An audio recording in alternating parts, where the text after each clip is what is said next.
foi lá, hipotecou. O banco foi, evidentemente, é interesse dele, foi lá no cartório, registrou a hipoteca. Mas você, um cara batalhador, foi lá, trabalhou, pagou a hipoteca, sem problema nenhum. Vai resgatar a hipoteca. Se houve uma penhora, você estava devendo, não conseguiu pagar, devo, não pago, nego enquanto puder.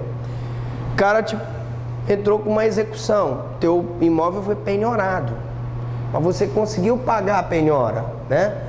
Você se divorciou, houve uma briga lá com a tua mulher, quem é que vai ficar com o bem lá? Ela foi lá, houve um arresto, né?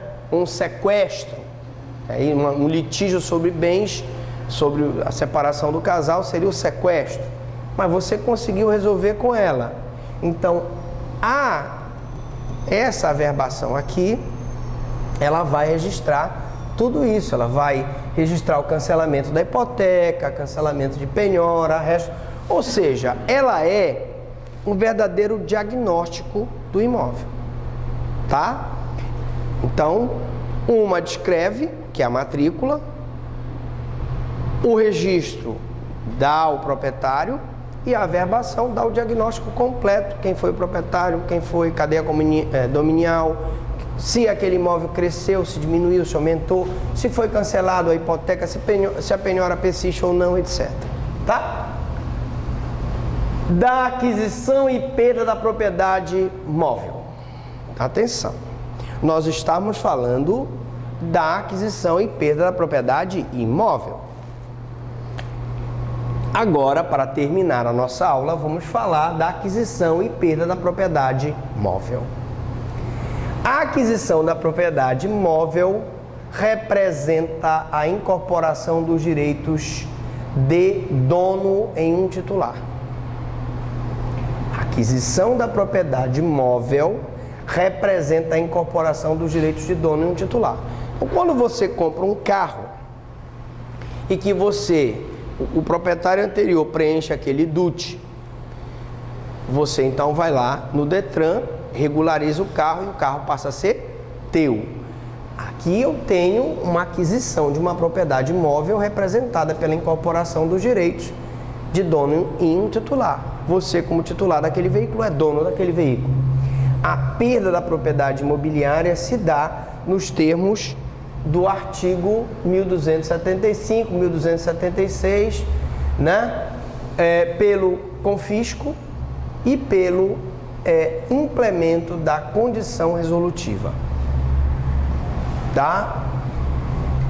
Então, você pode ter aquela propriedade confiscada, caso, por exemplo, de bens adquiridos pelo tráfico de drogas. Então, aí não é só a propriedade que plantou, a propriedade rural que plantou psicotrópicos, mas se o traficante adquiriu aquele barco, aqueles carros de luxo com o tráfico, evidentemente que ele pode sofrer o confisco. E também eu posso ter o implemento da condição resolutiva. Tu tirastes um carro, né, na concessionária. Disseste, olha, eu não tenho condições de pagar à vista, mas vou pagar parcelado. A concessionária fica com uma reserva de domínio sobre aquele carro. Se tu pagares, fostes adimplente, tu vais adquirir o carro. Vai lá e faz, como é que chama? Dá a baixa na alienação fiduciária do carro. Mas se tu não pagares, o que vai acontecer? A concessionária vai lá, busca a apreensão e aí há o implemento da condição resolutiva. Ela te toma o carro, tu não pagaste. Deu para entender? Bom, modos de aquisição. Vamos lá, modos de aquisição. Rapidinho para a gente terminar essa aula de hoje. Ocupação. É modo originário e legítimo de aquisição da propriedade imóvel. Ocupação, professor, como assim? Eu vi essa garrafinha aqui de água, fui lá e me ocupei dela. Ocupação, né? É modo originário e legítimo de aquisição da propriedade imóvel. Eu vi os cavalos lá, selvagens, fui lá e pum, peguei um deles. Você tem cara de quem é passarinheiro, não é verdade? Diz que é verdade. Me disseram que você vai caçar paca lá em Paragominas, é verdade? Não é. Mas você vai no mato e vai ver lá um sabiá. Não, é sabiá que pega, não? Não é sabiá, não. É sabiá? Não, é bem-te-vi? Não sei. É um passarinho lá. Quem é passarinheiro aí? O senhor estava quase dormindo. Curió. Você vai lá no mato, vê um curió lá. Ah, o Ibama te pega, né? O Ibama vai fazer miséria contigo. Não pode fazer isso. Não pode pegar os passarinhos, gente. Não pode. É crime ambiental. Pegar o papagaio, tirar o papagaio da floresta, tirar o macaco da floresta, tirar a arara da floresta. É um costume feio que as pessoas têm, mas isso é ilegal. E por que, professor, o senhor está falando isso? Porque daqui a pouco não vai ter mais papagaio, não vai ter mais arara. É tanto o tráfico de animais silvestres e daqui a pouco nós não vamos ter na natureza o próprio animal para a gente ver. Então não faça isso, que é crime. Mas aqui, só por amor ao debate, você vai lá ver o curió, né? Curió, ele estava dormindo, aí ele acordou, falando no curió, ele é passarinheiro. Ele viu o curió lá na floresta, foi lá, pegou o curió. Ele se ocupou do curió, né? Sem dono, abandonado, estava lá o curió, caído no chão, às vezes está machucado, asinha quebrada, não pode voar. Foste lá, cuidaste dele, aí ele começou a cantar na gaiola, tu resolveste deixar por lá, mas não pode, né? Não pode. Bom, especificação é modo de adquirir a propriedade através da transformação da matéria-prima própria ou alheia referida em espécie nova. Gente, muitos exemplos podemos dar da especificação. Eu, quando era promotor de São Sebastião, achava interessante como aquelas pessoas iam em locais lá do município, onde havia barro, e faziam a coleta do barro naquelas embarcações, uma grande quantidade de barro, e levavam para os locais onde eles fabricavam o tijolo. Isso é um exemplo de especificação. Você pega a propriedade, matéria-prima própria ou alheia, né, e reveste uma espécie nova. Você não está adquirindo a propriedade daquele tijolo? Sim, é uma especificação. Você pega, sei lá, uma matéria qualquer, ferro, e faz uma estátua de ferro. Você está adquirindo através da especificação. É uma espécie nova. Confusão. E aí vamos diferenciar entre a confusão objetiva e a confusão subjetiva. É a mistura de coisas líquidas. Confusão objetiva é a mistura de coisas líquidas, impossível de separá-los, né? O que poderia ser um exemplo? Tintas, né? Você mistura as tintas, você tem uma confusão objetiva, coisas líquidas. Tu pode separar as tintas depois que tu misturares? Não pode. A não ser que sejam aquelas que seja a base, possa flutuar na água, outras vão descer, porque uma é a base de água, outra é a base de chumbo, mas fora isso não pode separar. Subjetiva, modo de extinção de obrigações pela reunião na mesma pessoa das qualidades de credor e devedor. Então, acontece muito isso.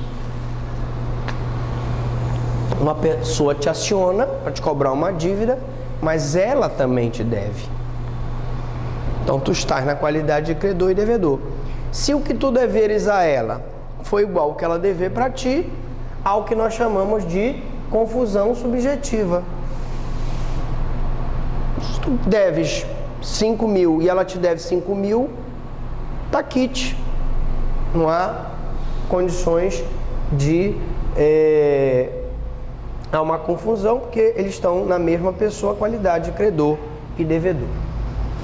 E a comistão, atenção, Comistão não tem nada a ver com Afeganistão, Azerbaijão, nem Turcomenistão.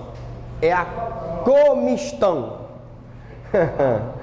Comistão é a mistura de coisas sólidas, de tal forma que não se possam separá-los.